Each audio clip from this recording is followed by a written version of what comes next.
সোনামণিরা এখন আমরা শিখব বিভিন্ন বন্য প্রাণীর নাম। তাহলে চলো শুরু করি। সোনামণিরা এটা হলো টাইগার। টাইগারকে বাংলাতে বলে বাঘ। বাঘ জঙ্গলে খুব চুপচাপ চলাফেরা করে। তার ডোরা দাগ তাকে গাছপালার মাঝে লুকাতে সাহায্য করে। সোনামণিরা এটা হলো লায়ন। লায়নকে বাংলাতে বলে সিংহ। সিংহের গর্জন অনেক দূর পর্যন্ত শোনা যায়। সে তার পরিবারকে রক্ষা করতে খুব সাহসী।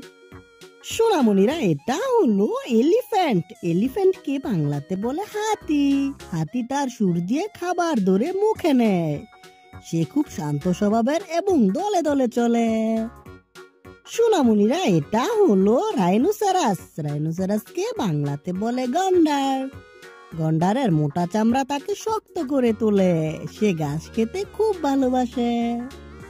সোনামণিরা এটা হলো মানকি। মানকিকে বাংলাতে বলে বানর। বানর গাছের ডাল থেকে ডালে লাফিয়ে চলে। সে ফল খেতে আর খেলতে খুব পছন্দ করে। সোনামণিরা এটা হলো ক্যাঙ্গারু। ক্যাঙ্গারুকে বাংলাতে বলে ক্যাঙ্গারু। ক্যাঙ্গারু তার শক্তিশালী পা দিয়ে দূর পর্যন্ত লাফাতে পারে। সে নিজের থলেতে বাচ্চাকে নিরাপদে রাখে। সোনামণিরা এটা হলো জিরাফ। জিরাফকে বাংলাতে বলে জিরাফ।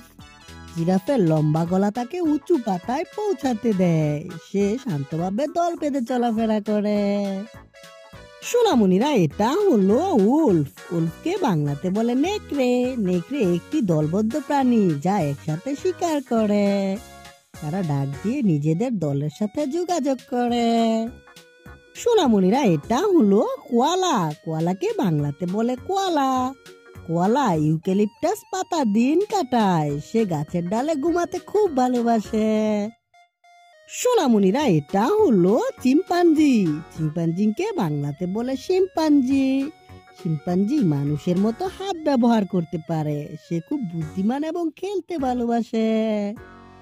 সোনামণিরা ভিডিওটি কেমন লাগলো? ভালো লাগলো অবশ্যই লাইক করে দিও আর বন্ধুদের সাথে শেয়ার করতে ভুলো না। দেখা হচ্ছে পরবর্তী ভিডিওতে। Bye bye.